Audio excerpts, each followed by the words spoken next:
President Biden's Executive Order 14019, which essentially weaponized government to corrupt and pollute our election process.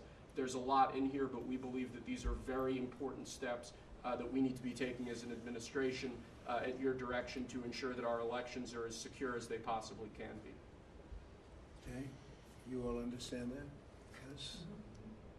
Election fraud, you've heard the term. We'll end it, hopefully. At least this will go a long way toward ending it. There are other steps that we will be taking in the coming weeks, and we think we'll be able to end up getting fair elections. Perhaps some people think I shouldn't be complaining because we won in a landslide, but we got to straighten out our election. This country is so sick because of the election, the fake elections and the bad elections, and we're going to straighten it out one way or the other.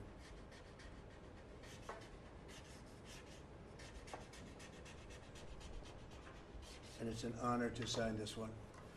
To sign all of them, but to sign this one is a great honor.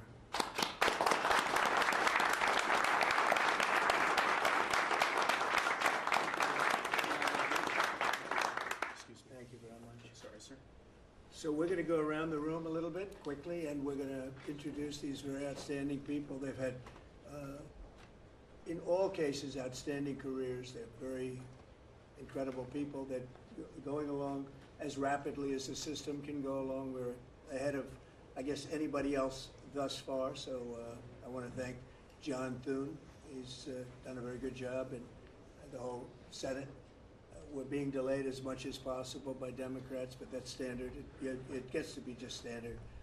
But the process is moving along very quickly. So, Sergio, just say hello, and then we'll introduce everybody. Absolutely. Sergio Gorham, Director of Presidential Personnel. It's been an absolute pleasure getting to know every one of you every step this way. As the President said, we're at a record pace. We have more nominees today in front of the Senate than at any previous point, over 70. And that's a record in 2 months. And we're proud of that. And we're determined to ensure the world has America First patriots in all of our posts. Charles Kushner. I'm going to France and Monaco, and I'm proud to serve under the greatest president of our country. Very proud to serve. Thank you. Thank you, Chair. James Blair, honored to work here in the White House as Deputy Chief of Staff. And Mr. President, I think that all of these successful people would want to go serve the United States under your leadership as a testament to your vision and leadership. Thank you, James. I'm David Perdue. I'm going to the People's Republic of China. And it's my honor to represent President Trump, people of America, represent our interests and values in China. I'm Leah Campos. I'm going to represent the President in the Dominican Republic. Mr. President, thank you for the honor to serve you in the Republic. Thank you. Thank you. Mike Waltz, National Security Advisor. Look forward to working with every one of you on behalf of the President, his leadership, and the American people. John Arrigo. I am going to the Republic of Portugal, and I'm very excited to do so and serve on what I consider one of my closest friends and one of the best presidents this country has ever had. Thank you. Kevin Cabrera, nominated to be Ambassador to Panama. It truly is an honor, President, to be part of your administration. Thank you. Tom Barrett, nominee to the Republic of Turkey. Delighted and honored to be with you, Mr. President, in that host country, which is one of the most ancient in civilization, is in search for your peace, prosperity, and security program. Good place. Mr. President. Good leader, too. Yeah, Mr. President, thank you. It's an honor. I'm Pete Hookster, you know that. Yeah. But I am going to Canada. Ooh. I look forward to serving you in Canada and your agenda. And you do a great job. Thanks, Pete. Juan Johnson, sir, thank you for the nomination to represent you and the United States to the United Mexican States. And I'm really encouraged by some of the conversations you've had with President Sheinbaum recently and to the increase in support that we've seen out of her government along our border on the important issues. So thank you, sir. They have stepped it up a lot, yes, Mexico and Canada. So see how it works, right? Yes, sir. Thanks. Matt Whitaker from Des Moines, Iowa. I'm proud to, as soon as I'm confirmed, go represent you at the North Atlantic Treaty Organization. Okay, thank you, Matt. George Glass, on my way to Japan.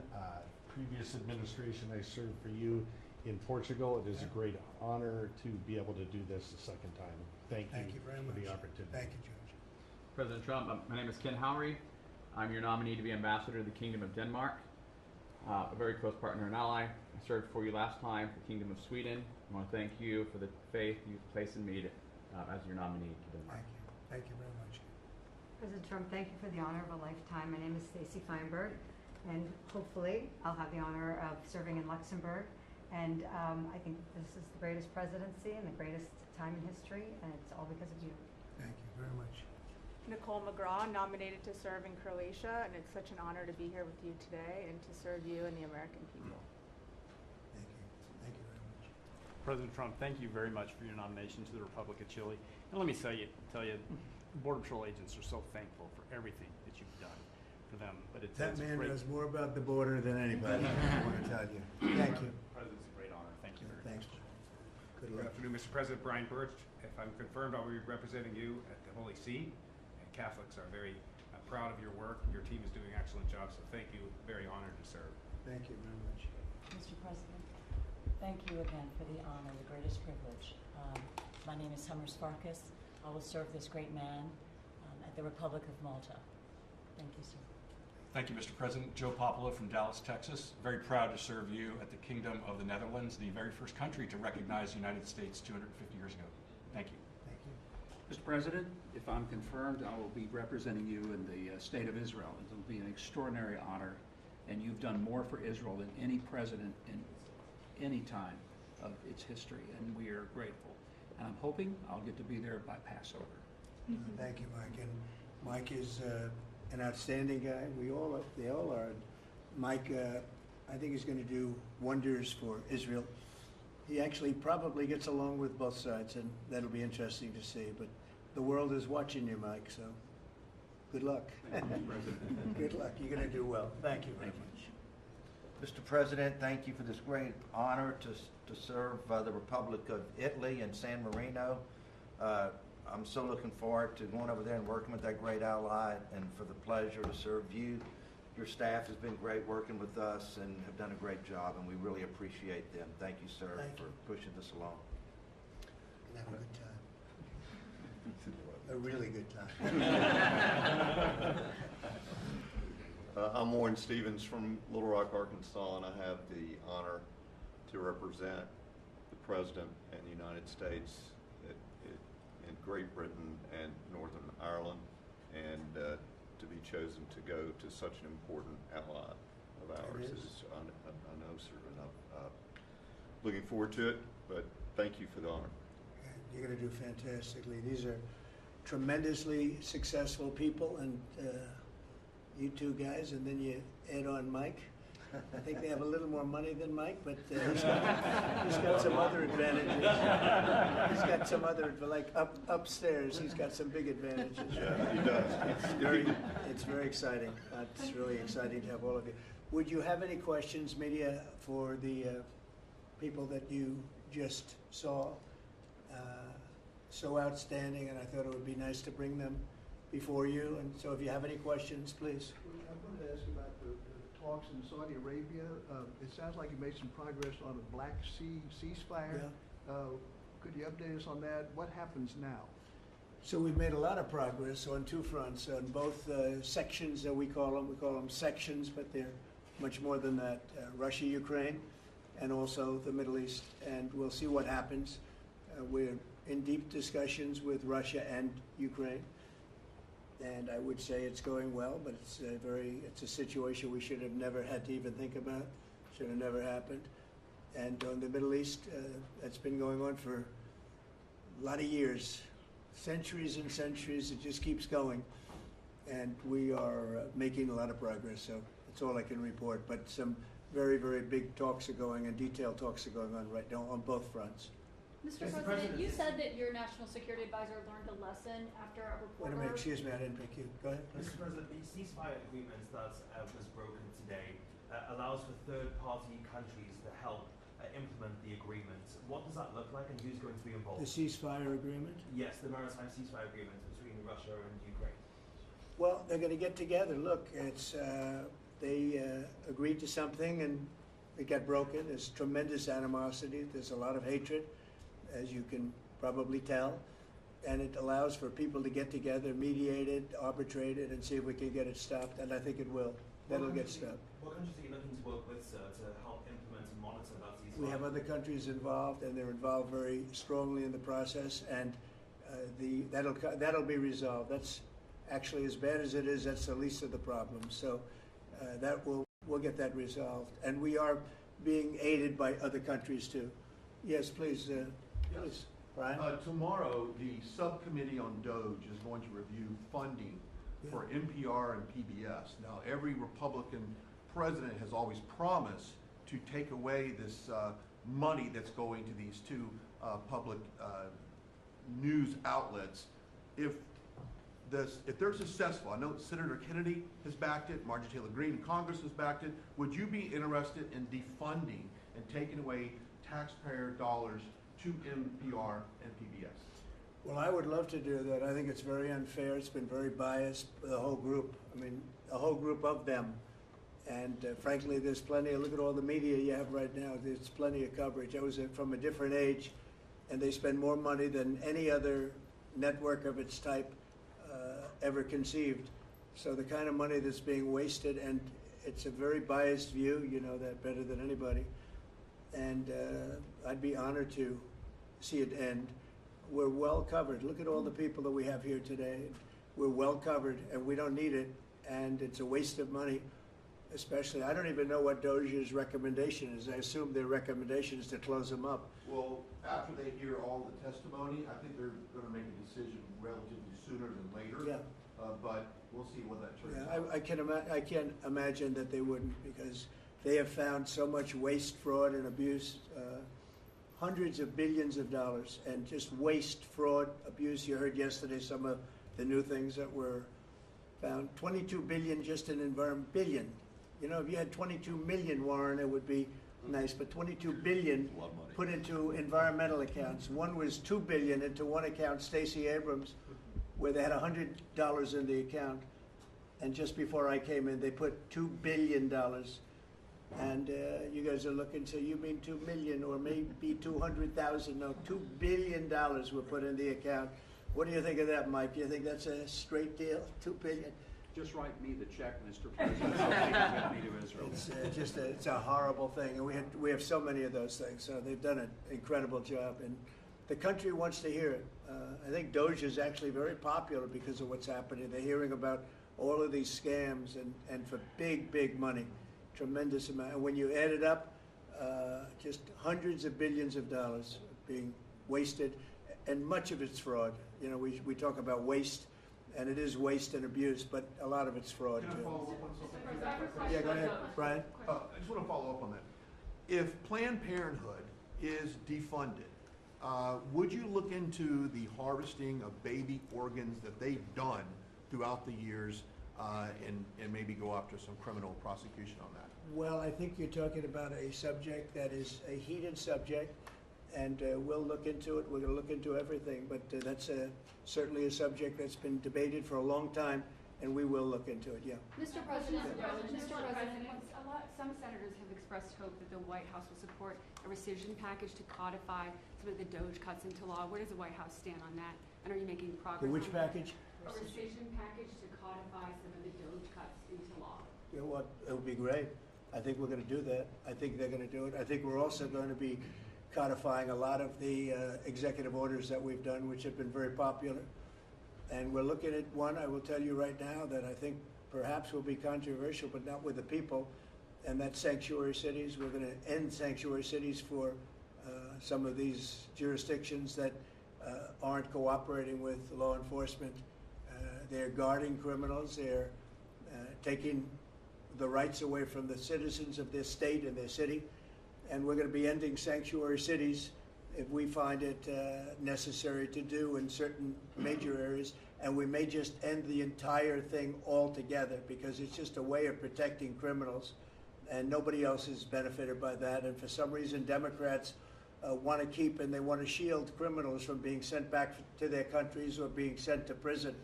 And in the meantime, the crime rate has gone through the roof. Under Biden, it was through the roof. It's starting to come down, but we're taking a lot of people out of here. So we may be presenting you very shortly with a executive order ending sanctuary cities. Mr. President, are you going to change any of the practices that your national security officials used after a reporter was inadvertently added to a group chat about attacks on Yemen? Well, I think it's a question I've been asked now, and I've given a few answers, and they've all been the same. We have an amazing group. Our national security now is stronger than it's ever been. We have had a very, very successful, numerous attacks on that area. These are people that shoot down ships, not only our ships, ships all over the world. They're shooting down right out of the water and damaging them badly, or they're going down. They're also shooting anything that happens to be flying in the area. We hit them very, very hard. There was no classified information, as I understand it. They used a app, if you want to call it an app, that a lot of people use, a lot of people in government use, a lot of people in the media use. And I think I'll ask Mike. Mike is here. Do you want to respond to that, please? Yes, Mr. President, you asked about lessons. I think there's a lot of journalists in this city who have made big names for themselves, making up lies about this president, whether it's the Russia hoax or making up lies about Gold Star families. And this one in particular, I've never met, don't know, never communicated with, and we are looking into and reviewing how the heck he got into this room. But I'll tell you what, the world owes President Trump a favor. Under Biden, global shipping was shut down. Pinprick attacks, months between them, our destroyers being fired upon dozens of times. President Trump took decisive action with his national security team, took out the head missileer, knocked out missiles, knocked out headquarters, knocked out communication sites. And for once, as we hear, as you all hear from every one of our allies, thank God for American leadership again. Thank God for American strength. You're welcome. And look, we had a national security team that was coordinating these efforts. As Director Radcliffe testified today, his first day on the job, he was introduced to this app on his government systems at the CIA and at the State Department and otherwise. So, look, this journalist, Mr. President, wants the world talking about more hoaxes and this kind of nonsense rather than the freedom that you're enabling. And a key part of our sovereignty is open sea lanes and knocking the crap out of terrorists, which is exactly what your team and Pete Hegseth, a good friend and fellow veteran, is leading the charge on, and it's an honor. We had a very, very successful, we had a very, very successful evening. And we've had numerous successful evenings and days in that area. The Houthis are absolutely on the run. The worst of them have been killed. This should have been done a long time ago by Biden, but Biden was an incompetent president. He couldn't do anything. He didn't know where he was going. He had no clue. This guy had no clue. This should have been done a long time ago. As they shoot missiles at ships, randomly shoot missiles at ships. And they make their own missiles. You know, this is not an incompetent group of people. They make their own missiles. They get the missiles also from Iran. It's an offshoot of Iran, another offshoot. You have Hamas, you have Hezbollah, you have the Houthis. You got a lot of stuff going on with Iran. And we sent a letter to Iran. You're going to have to be speaking to us one way or the other pretty soon because we can't let this happen. But that's an app that a lot of people use. And somebody got on. I mean, happened to know the guy's a total sleazebag. The Atlantic is a failed magazine. Does very, very poorly. Nobody gives a damn about it. This gives it a little bit of a shot. And I will tell you this: that they've made up more stories, and they're just a failing magazine. The public understands that. He's a very good man. That man is a very good man right there that you criticize so strongly. He's a very good man. And he will continue to do a good job. In addition to him, we had very good people in that meeting, and those people have done a very, very effective job, and you're going to see it. And it goes on, by the way. It's going to go on. And I think the Houthis wish that it didn't happen, but that's what it's all about. We have to create a safe country, a safe world, and that's what we're doing.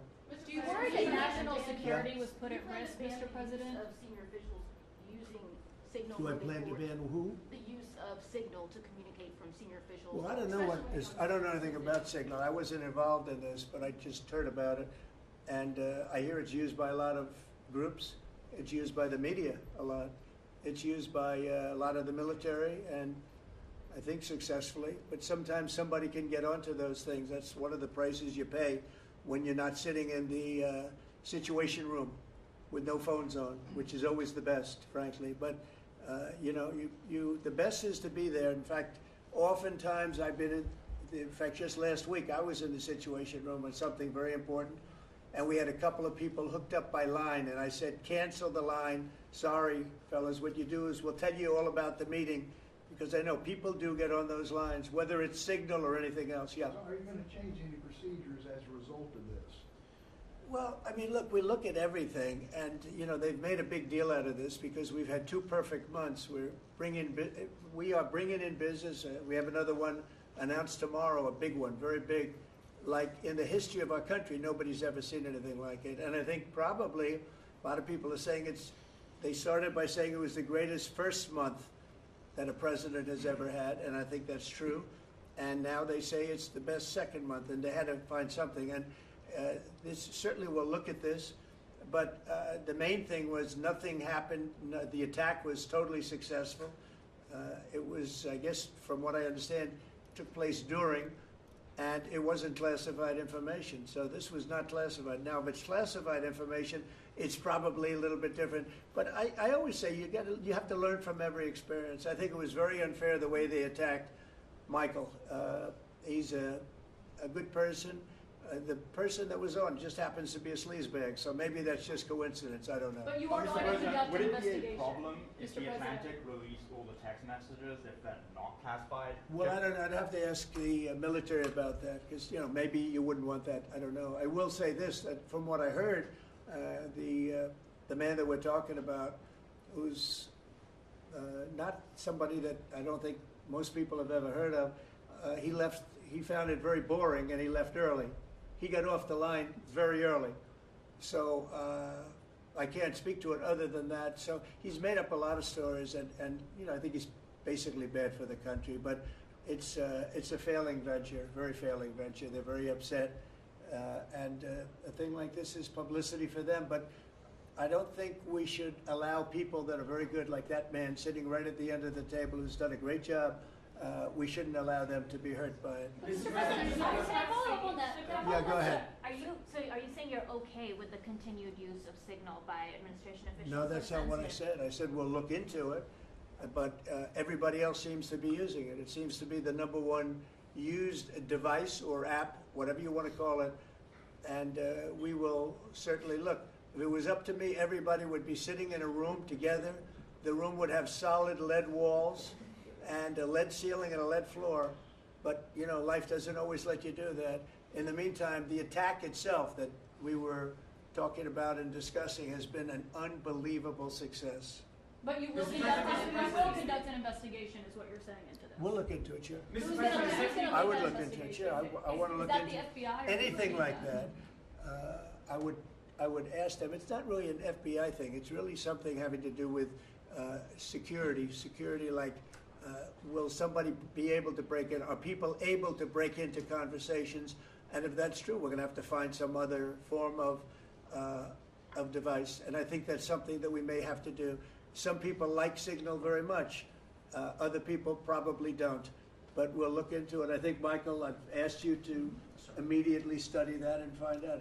If people are able to break into a system, now in this case it wasn't that this attack was going on and nobody found out anything. And again, the person that was on, as I understand it, he left very early because he didn't find it very exciting. But I think it's something you should look into. Yes, sir, we are.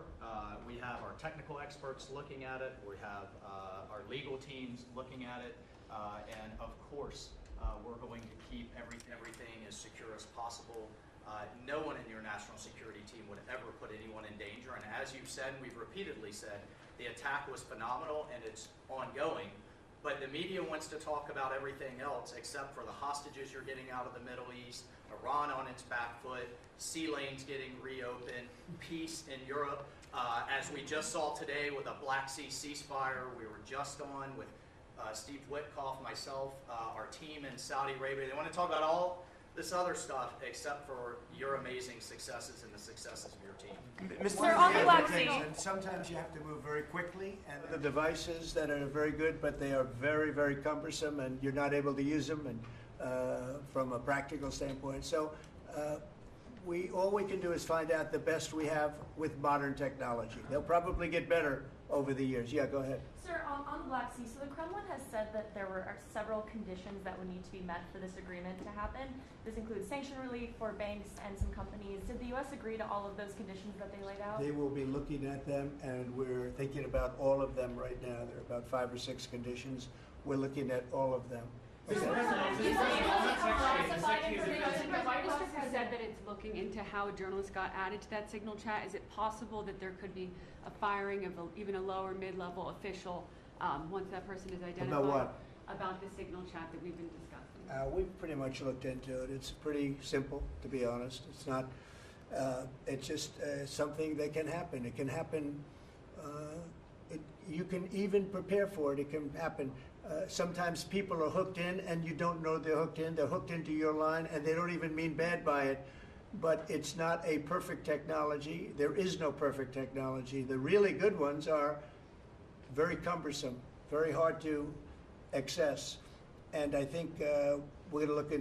We always want to use the best technology. This was the best technology for the moment. But again, it wasn't classified, so they probably viewed it as being something that wasn't that important. And it obviously, with the attack being, I mean, I don't know if it's been read out to you yet, but that attack was a tremendous success for the U.S., a tremendous success. Who said the information Go ahead, was please. not classified? Do you think that Mike Waltz made a mistake, and does he need to apologize? No, I don't think he should apologize. I think he's doing his best. It's equipment and technology that's not perfect, and probably he won't be using it again, at least not in the very near future. What do you think? That's sir. I agree with you. Let's get everybody in the room whenever possible. A lot of times you find out defects by exactly things like that, but I don't think it's something we're looking forward to using again. We may be forced to use it. You may be in a situation where you need speed as opposed to gross safety, and you may be forced to use it, but generally speaking, I think we probably won't be using it very much. The Secretary of Defense, on that chain, the Secretary of Defense, Pete Hegseth, and J.D. Vance, the Vice President, said that the Europeans were freeloading. Do you agree with that assessment? Do you really want me to answer? Yeah, I think they've been freeloading. The European Union's been absolutely terrible to us on trade, terrible. And as you know, NATO, I got them to pay hundreds of billions of dollars. They were way behind. And if you look if you look at Ukraine, so we're in for $350 billion because of Biden. Should have never happened, this war.